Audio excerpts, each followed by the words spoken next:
Hello and welcome to our podcast. Look who is back here, Yegor. Oh, it's so nice to be here. What's up, my man? I'm still alive. It's been a good time. I've been working on different projects. What have you been working on recently? I've been working on the travel show. I went to the place where the inspiration came for Avatar. So they call it Avatar Mountains, but it's Zhangjiajie in Chinese. So I have never been there. it's a wonderful place. I really recommend you. You've been to many other places. Maybe. Yeah, man, this is like I've been there 4 times. It was the prettiest place, I think, in China. Yay! Okay, today we have a topic to discuss. We are talking about singing. From what I know about you, you not only act and participate in TV shows, but you also sing. Tell me more about it. How did you get into it? And when did you start? I love singing, yes. I would not say I'm a musician from the, big letter M, but I really love music. I've been writing since I was 16 years old. I started learning bass and then acoustic, and I was singing. I was singing in China. When exactly did you start doing that? Well, I started out by participating in a Chinese competition. It was basically just about speaking Chinese, but they all want a talent, a talent to be performed on the stage. So I was like, oh, I could sing, and I sang a couple songs. They kind of felt they like it, and I was like, oh, they actually don't think it's a poor, sang song. So now you are doing it professionally, right? You know, it's been a it's been a long way. It's been a long way, but it's really interesting how they do and how they produce music in China. I think it's very different from how they, make it in America or Ukraine, Russia. Who would you say are biggest inspirations for you when it comes to singing? Well, for me, there are two types. James Blunt? James, you're beautiful. I would divide all of the music stuff that I do in two parts. One part would be just singing the song that were written by Chinese authors and singers and stuff, just copying pretty much because the stage would need it. Very often they would ask a foreigner, oh, can you sing Chinese songs? And you'll ask them, well, I have my own song. Can I sing? Oh, no, who cares about that? Can you sing a song that we all know? So, yeah. So I would have to learn some very popular songs. Well, there is a topic related to singing, actually, which I want to discuss with you today, which is how modern singers get recognition. To give you a bit of background, I feel like way back in the days, recording companies were sort of gatekeepers. You had to go through them in order to get your music out there. Now you have a computer, you can produce a record on your own, put it on YouTube or iTunes for everyone to hear. I mean, surely a support of a big label would be incredible. You would get more doors open, you would get a bigger marketing platform. However, even without it, you can still have a following as a musician. And in fact, I think it would be beneficial if you want to be noticed by a big record company. So while our gadgets and internet certainly give lots of opportunities for everyone, they also increase competition. What do you think of that? Oh, yeah, absolutely. I was actually thinking about the competition because before professionals that signed up a company would compete with professionals who signed other companies. They would fight. But now everyone is in the battle, and those kids that don't have enough money or they're not noticed enough, maybe they're still students, but they have the same strength of a voice on the internet as a popular artist, just because maybe their picture is not as prettily shot, but they have the same opportunity to be heard. So the competition is crazy. You find that there's so many talented people out there. They sing like angels without auto-tune, I think competition is one thing. It's really harder to make it. But then, to me, it sounds like it's still an a good thing. And my motivation is, if you're a good, talented, hardworking man, sooner or later you will be noticed.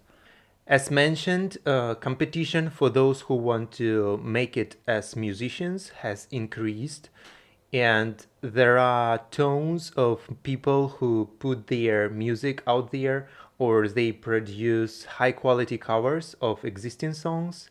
So, while it definitely increases chances of those who truly have talent to get recognized and signed, it also opens doors to those who produce rather mediocre music.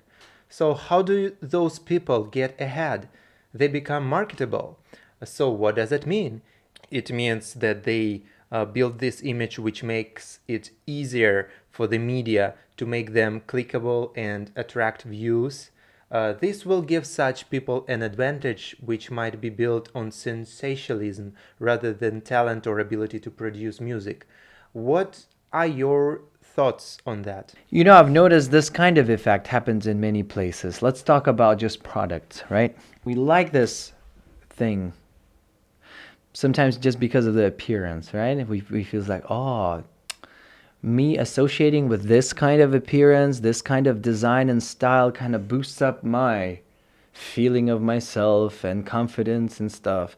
So the way they wrap up an artist, or what we call it 包装 in Chinese, wrap up, or the way they market an artist is so important these days, especially to the consumers that are not keen on this certain type of art. They just want to hear some, pleasant sounds. Well, I've noticed that producers, they really know well what you want to hear Yeah. because they've been studying it, in universities. They know what kind of sound you want to hear and what sounds will kind of move you. So they know how to make an ordinary person with a little bit maybe of, you know, some special thing about him to look so interesting and perfect, and everybody want to hear to his music, listen to his music. I don't like that. It feels to me like it's about the quality more, and I think arts should touch your soul because it's genuine and it's coming from the heart and not from the calculations of the wanting to make money minds. But it seems like to me in China right now is still very very much about 偶像, how do you call the idol driven society. Yeah, idol driven, it's all about idols, and it seems to me like art should not have idols. I want to encourage all the listeners by saying if you want to create music for money, that's the whole different thing, and yeah, it's just about how to sell as much as possible for the less money. But if you really love art, love singing, if you produce it just to tell a story that only you have, you will be competing with all the rest that will use autotune and then professional equipment and then voice correction and etc etc. But still be courageous and keep doing, because the genuine story is always a win over that. And I think if you do a quality content, don't worry that other people are putting so much money and branding and stuff. I think beautiful things will be noticed sooner or later. So if you have a beautiful thing, keep doing it, and I think people will like it. If someone asked you to give a formula of how to make it as a singer, what would you tell them? You know what? I personally think, first of all, you have to have a story to tell. A song should be a story, and you have to use a creative way to tell it, right? Okay, so you have to be a little bit more like a writer. So read more books, read more books, listen to more songs, think about it. I think second one, very very fast. Work on your voice. Go practice. I did not practice enough. That's why I cannot make it so big.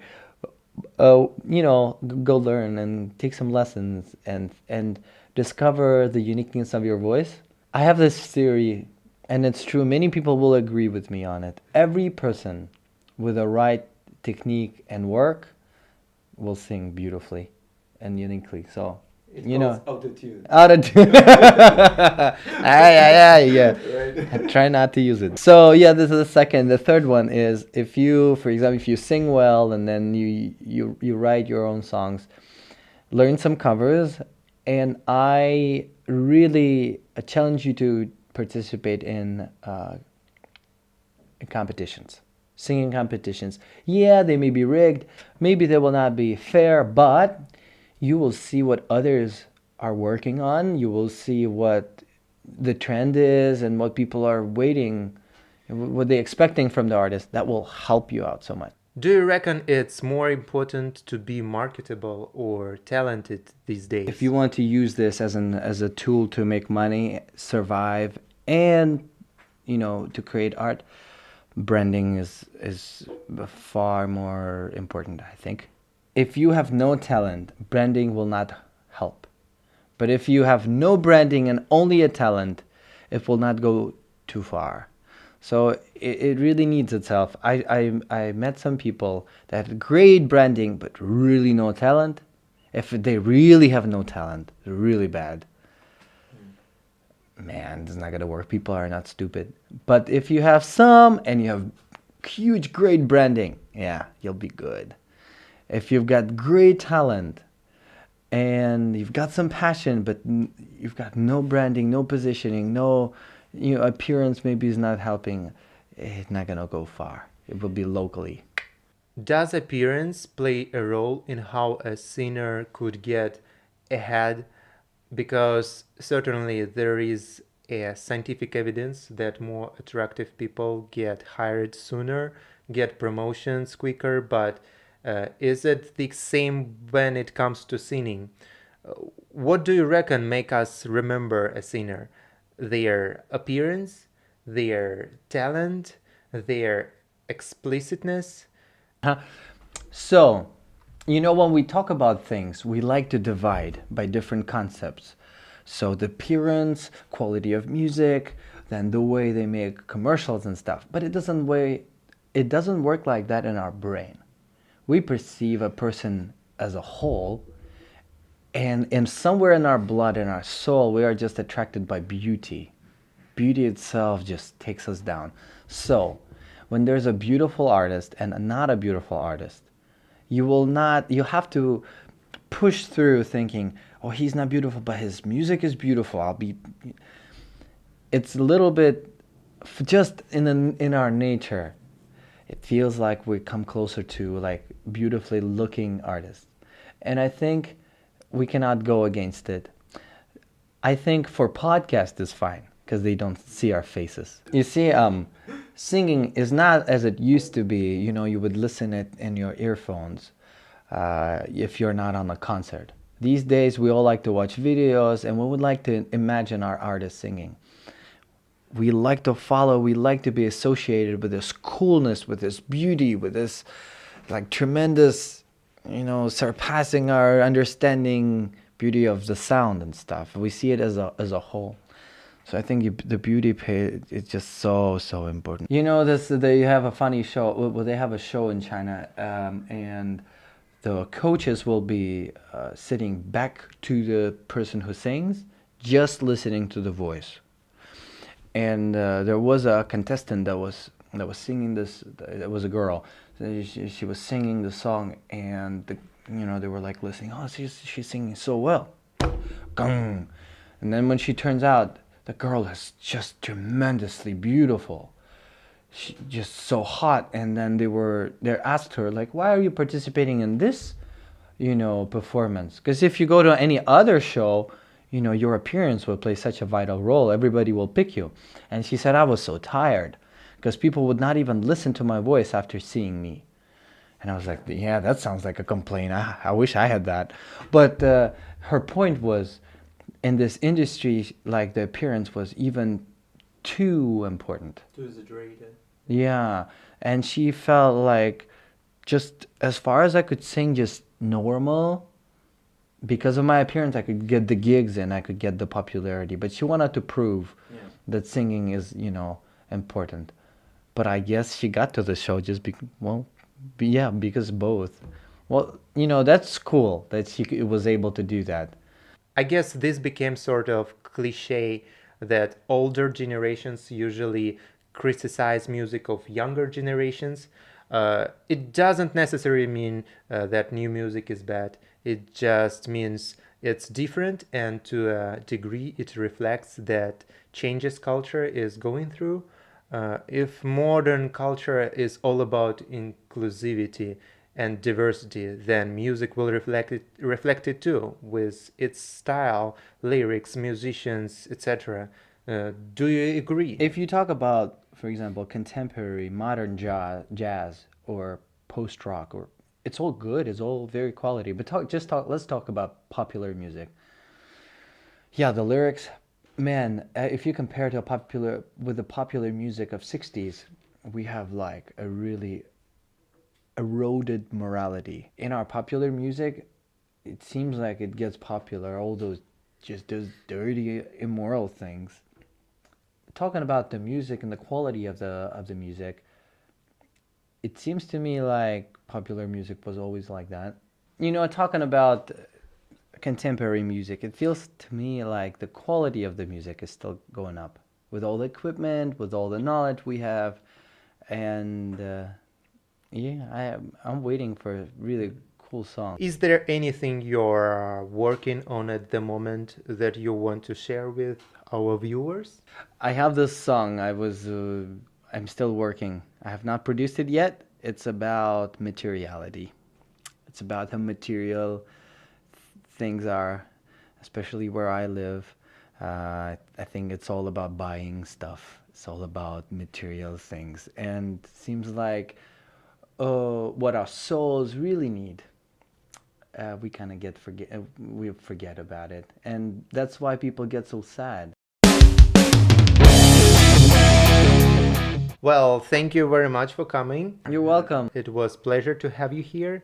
To our viewers, don't forget to like and subscribe.